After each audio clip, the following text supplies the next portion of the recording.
Hello, everyone, and welcome to our breaking news coverage. Today, we have a significant development from the International Court of Justice involving South Africa's genocide case against Israel. Let's dive into the details. First up, the International Court of Justice is set to rule on South Africa's request for emergency measures against Israel. South Africa accuses Israel of state-led genocide for its military operation in Gaza against Hamas.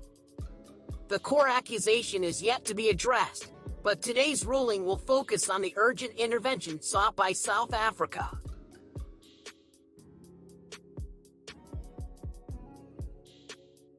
To understand the context, Israel launched a military campaign in response to a devastating Hamas-led attack on October 7th.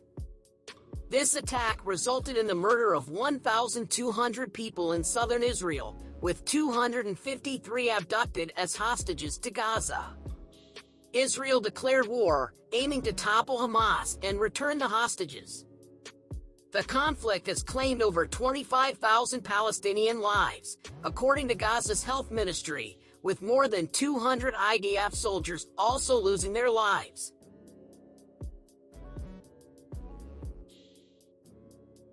Israel has vehemently rejected the accusations, labeling them as false and libelous.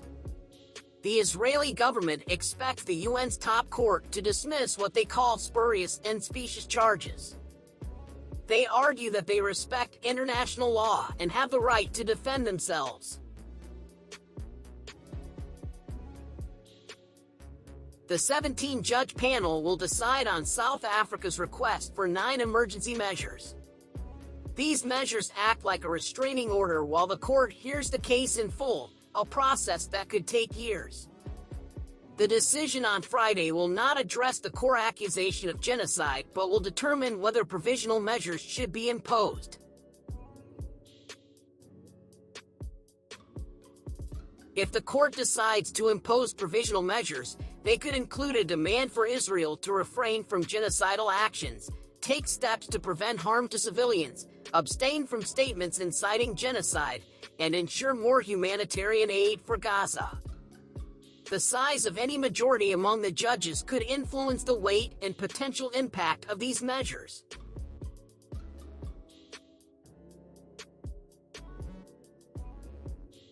International opinions on this case vary.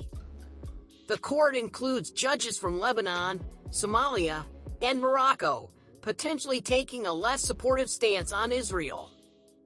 However, many on the bench are highly regarded and perceived as independent. South Africa's judge, Dick Gang-Mosnick, and Israel's judge, Aaron Barak, bring their unique perspectives to the case.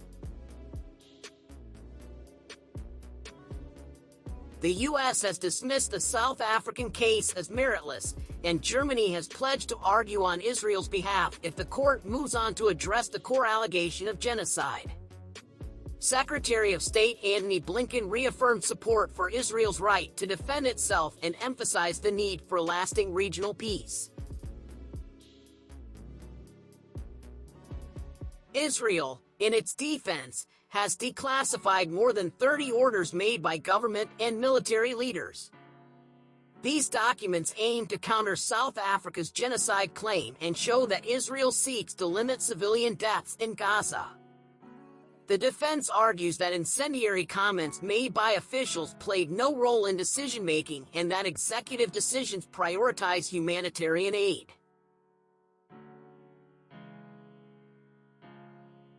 Separately, the International Criminal Court, ICC, has been investigating both Israel and Hamas for alleged war crimes since 2021. The incidents of October 7th and the ongoing war in Gaza are part of this probe. Israel is not a member of the ICJ but is a signatory to the Geneva Convention, giving the ICJ jurisdiction over potential violations. While the court's decision is imminent, it's essential to highlight the legal dynamics at play. Israel, though not a member of the ICJ, finds itself subject to its jurisdiction due to its signing of the Geneva Convention. The court's decision, whether provisional or eventual, could set precedents affecting the delicate balance of power in the region. International diplomacy is also a key player in this scenario. The U.S. Secretary of State, Antony Blinken, has reiterated support for Israel's right to defend itself. However, South Africa's case has strained diplomatic relations, and Blinken's careful words reflect the delicate balancing act nations must perform when faced with disagreements among allies. At the heart of this case lies a challenge to Israel's national identity. Founded as a Jewish state after the horrors of the Holocaust, the accusation of genocide strikes a chord with Israel's history and values. The court's decision will not only impact current events but could reverberate through the collective identity of the nation.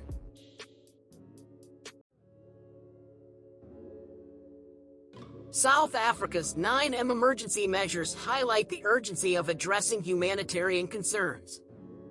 The call for a halt to military actions, increased humanitarian aid, and investigations into possible violations underscores the gravity of the situation for civilians caught in the crossfire.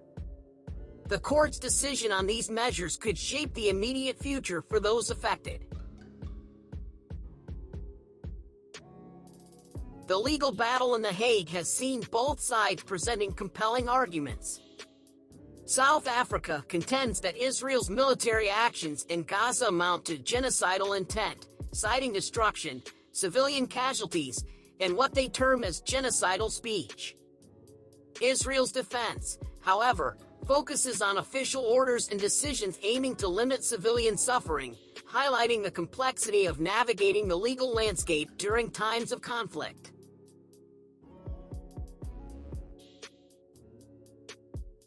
As the court's ruling approaches, the potential regional impact cannot be overlooked.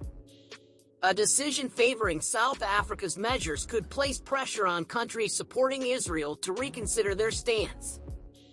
This could extend to arms supplies and economic support, further complicating an already intricate geopolitical situation in the Middle East. Public perception, both within and outside the involved nations, plays a crucial role. The court's decision, especially if supported by a significant majority of judges, could sway public opinion and influence the discourse on the conflict.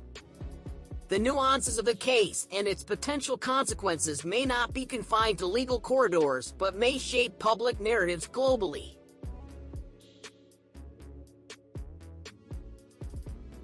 While the ICJ deliberates, the parallel ICC investigation into alleged war crimes by both Israel and Hamas adds another layer of complexity. The outcome of the ICJ case could intersect with the ICC's findings, contributing to the broader international legal scrutiny of the conflict.